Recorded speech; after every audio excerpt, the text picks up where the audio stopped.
Hello! Welcome again to our channel. Mag-propagate tayo ngayon today, guys.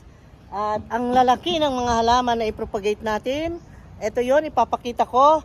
At kung bakit i-propagate natin, ang rason ay sobra nang lumalaki, nakakaawa na, nagkakakabali-bali na, nagganon-ganon na, nagka-curve na. So, let's go and see. Guys, at yun ang propagator, oh, naghihintay, oh. Ayun siya, oh. Oh, ayan. Nakita mo na ang dahilan? Sa nakikita mo itong Black Majesty na ito, ano kayang diferensya niya? Ah? Bakit ganun na putulin natin? Anong dahilan? Ayan, nakita mo? Dahil sobrang haba na. At ang liit pa ng pot, pero humahaba pa rin siya. Alam niyo ito, how many years na hindi nagalaw, hindi nabisita, nakakaawa, at hindi naman sa hindi nabisita. I mean, hindi na-propagate or hindi naayos yung kanyang pot, pero healthy naman siya. So ngayon ay i-propagate natin para siya mag-straight. Okay? Puputulan na niya.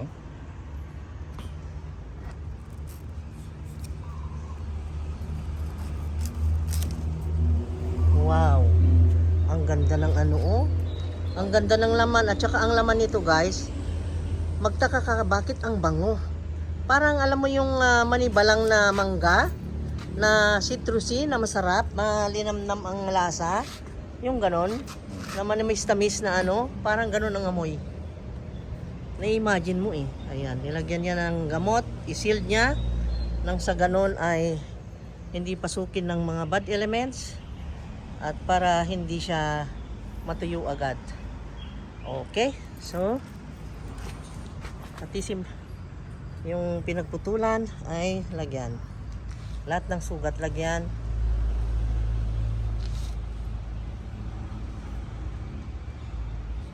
Ayun. Ang daming roots. Oh, kahit naputol-putulin mo yan ng ilang beses, oh, mapapadami yan. See that? Ang dami. At ito naman, where's the witchy eye? Siguro ay putulan din yan. Mamaya desisyonan natin.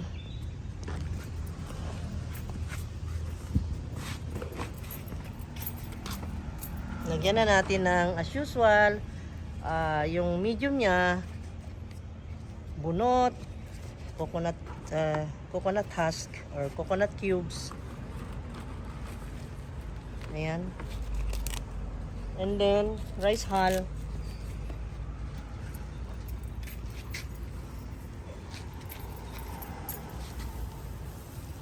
Rice hull. Maganda kasi ang rice hull dahil yan na nagbibigay ng nutrients sa kanya. Tapos meron na siya fertilizer pati. Okay, so ayan, one down,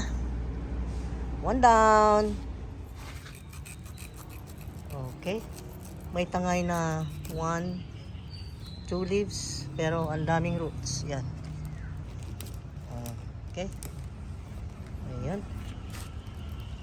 Padadamihin natin, guys. Mamaya pakita ko sa inyo kung ilan na nagawa natin dito sa isang puno.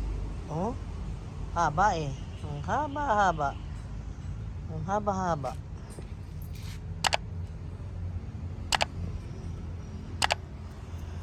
Ang ganda ng tanim na ito dahil seeds, kaya natawag siyang Dark Lord eh. Yan oh, kasi dark.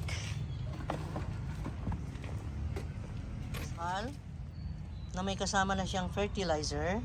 Ayun, yan ang bunot.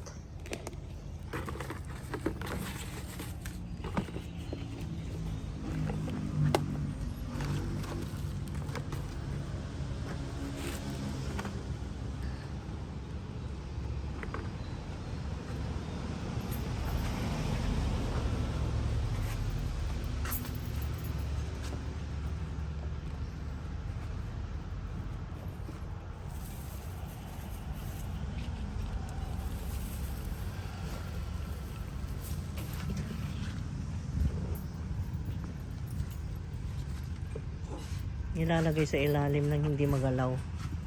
Mamaya ilagay ko sa kwarto yan. Lagay natin sa kwarto kasi mahangin-hangin ngayon. Nandyan pa yung bagyo. Makakaalis daw itong bagyo sa ano pa? Sa Friday pa eh. Anong araw pa lang ngayon? Tuesday? May gulay. Wala, nabasa na ng pawis ang lakay ko. Okay.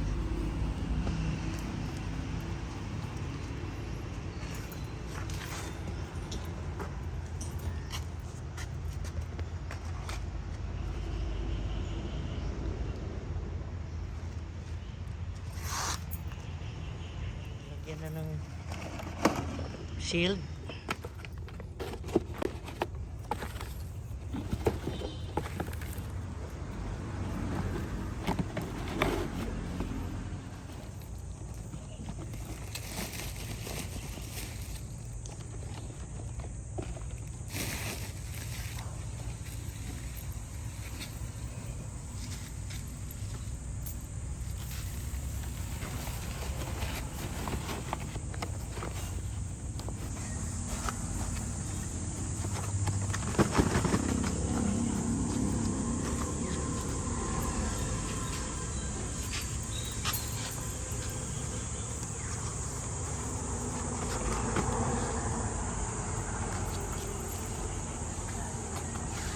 Ang nagawa natin is 3 pots. 1, 2, 3. 3 pots of Dark Lord. Ngayon, ang sumunod ay ang Jungle Fever. Tingnan nyo naman ang puno niya.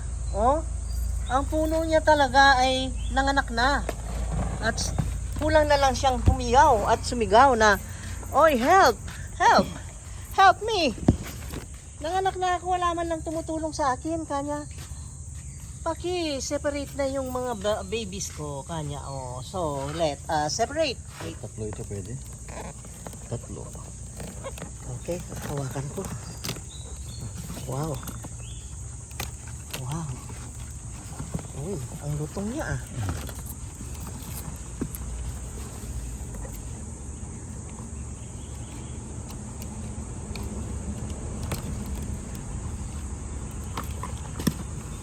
Ayan.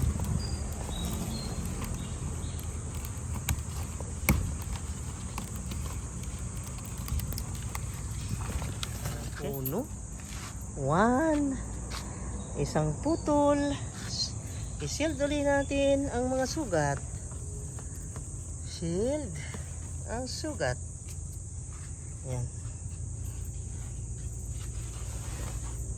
Meron pa dito sa top. Yung top niya guys, merong bagong dahon. Oh. Ang ganda ng dahon oh. Ito mo yan. Oh. Kailangan nating putulin ito. Ito dito. Or dito. No, dito. Ito. Separate. Here. Or dito. Yan. Dito. Para ito another. At ito another. Wow! Ang daming magawa. Tatlo. 1. Look. 1. 2. And 3. Ayan. Dami no? Dito Then lang. 4. Masyado maliit.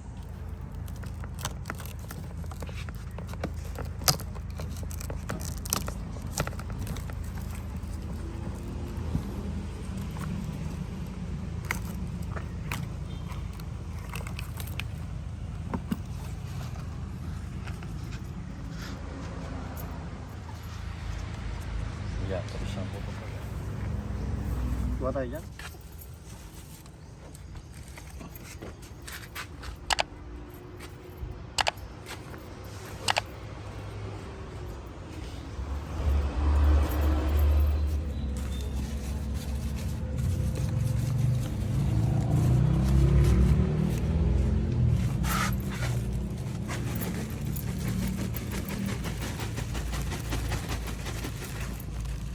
Dahan yung dahon na maliit. Baka magpanggap. Ay, siya. Nabali na.